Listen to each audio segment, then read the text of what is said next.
Hello बच्चों, अब करेंगे सॉल्यूशन चैप्टर का क्वेश्चन 2.23।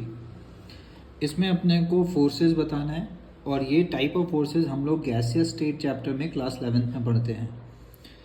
ठीक है, जिनके सिलेबस से गैसियस स्टेट चल गया है पता नहीं वो कैसे पढ़ते हैं। तो suggest the most important type of intermolecular attractive interaction in the following pairs, N hexane और एन ऑक्टेन। तो पहला पार्ट है एन हेक्सेन।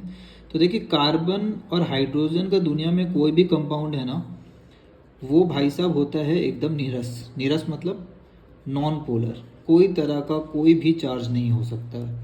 तो कभी भी, वैसे ही ऑक्टेन भी होगा, तो कभी भी नॉन पोलर वाले कंपाउंड हो जिसमें कोई डेल्टा प्लस भी नहीं आ पाया।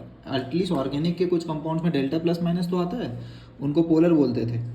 तो नॉन पोलर में जो इंट्रैक्शन होता है उसको हम लोग कहते हैं डिस्पर्सन फोर्स। इसका एक और फेमस नाम है लंदन फोर्स। ठीक है, तो फर्स्ट वाले को हम लोग बोलेंगे डिस्पर्सन या फिर लंदन फोर्स है इसमें। सेकंड, I2 और CCl4। अब फिर से आयोडीन, दो आयोडीन अगर रहेगा तो बॉन्ड को कौन खींचेगा अपनी तरफ? कोई नहीं खींच पाएगा, तो इसको फिर से नॉन पोलर बोलेंगे। सिमिलरली CCl4 हम लोग पढ़े हैं, डाइपोल मोमेंट 0 होता है, उसका शेप टेट्राहेड्रल होता है। कार्बन के साथ 4 बॉन्ड हो तो टेट्राहेड्रल होता है। टेट्राहेड्रल में हम लोग को पता है डाइपोल मोमेंट 0 होता है, तो ये भी नॉन पोलर होता है। फिर से इसका आंसर क्या आ जाएगा? लंदन फोर्स या फिर अभी अपन बताए डिस्पर्सन फोर्स।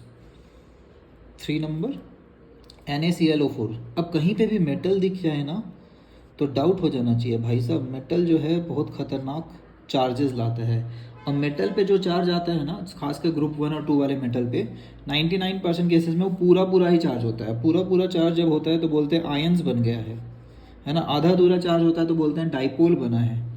तो ये आयन बना है। लेकिन वाटर तो अपना पता था ना, इसका शेप वो पढ़ के आए हैं। अगर जिसका भी शेप पढ़ लिया वो कोवेलेंट कंपाउंड है, और कोवेलेंट कंपाउंड कभी आयंस नहीं बनाता है। कोवेलेंट कंपाउंड में ज़्यादा से ज़्यादा डेल्टा माइनस, ये डेल्टा माइनस होगा, ऑक्सीजन बहुत इलेक्ट्रोनेगेटिव है। डेल्टा प्लस, तो डेल्टा माइनस और डेल्टा प्लस किसी कंपाउंड में डेवलप होता है जो कि जनरली कोवेलेंट कंपाउंड्स में होते हैं, उसको डाइपोल बोलते हैं। तो इसका जो फोर्स आएगा उसको बोलेंगे आयन डाइपोल फोर्स। क्लियर?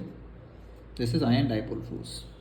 चले आगे, फोर्थ पे मिथेनॉल और एसीटोन। मिथेनॉल देखिए एक कार्बन वाला है, CH3OH, है ना। क्या लगता है, ऑक्सीजन पे होता है इलेक्ट्रोनेगेटिविटी ज़बरदस्त। क्या ये ऑर्गेनिक कंपाउंड है? अब ऑर्गेनिक कंपाउंड है तो क्या इसको आयन बोलेंगे? क्या आयनिक कंपाउंड है, ये आयंस डेवलप हुआ अंदर? नहीं, इसको सिर्फ और सिर्फ बोलेंगे डाइपोल डेवलप हुआ है।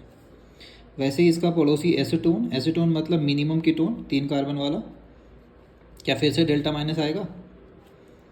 आएगा। कार्बन और हाइड्रोजन वाले बॉन्ड में तो कुछ नहीं आता, तो यहाँ CH3 है भी तो भी उसका कोई पार्ट नहीं है, पार्ट यहाँ से होता है।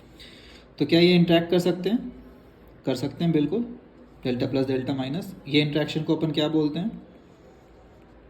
फिर से dipole dipole interaction, dipole dipole forces. Clear है?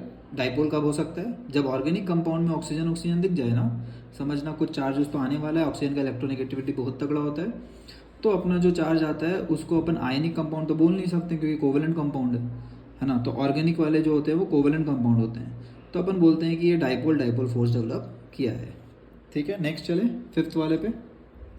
फिफ्थ फिलहाल देखते हैं एसीटोनाइट्राइल और एसीटोन। क्या लग रहा है? फिर से एसीटोनाइट्राइल और एसीटोन कैसा कंपाउंड है? ऑर्गेनिक। CH3, यहाँ पे CN, again delta minus, nitrogen बहुत इलेक्ट्रोनेगेटिव, और एसीटोन तो अभी देखे हम लोग कि ये डाइपोल ही होता है। तो फिर से इस वाले केस में हम लोग बोल देंगे कि साहब ये अपना डाइपोल डाइपोल इंट्रैक्शन है, डाइपोल डाइपोल फोर्सेस। ठीक है, क्लियर? तो ये चीज़ें जनरली गैसियस स्टेट का पार्ट होता है, बट यहाँ पे पूछा गया तो अपने को जवाब देना पड़ेगा। ठीक है, okay, bye everybody, thanks for watching.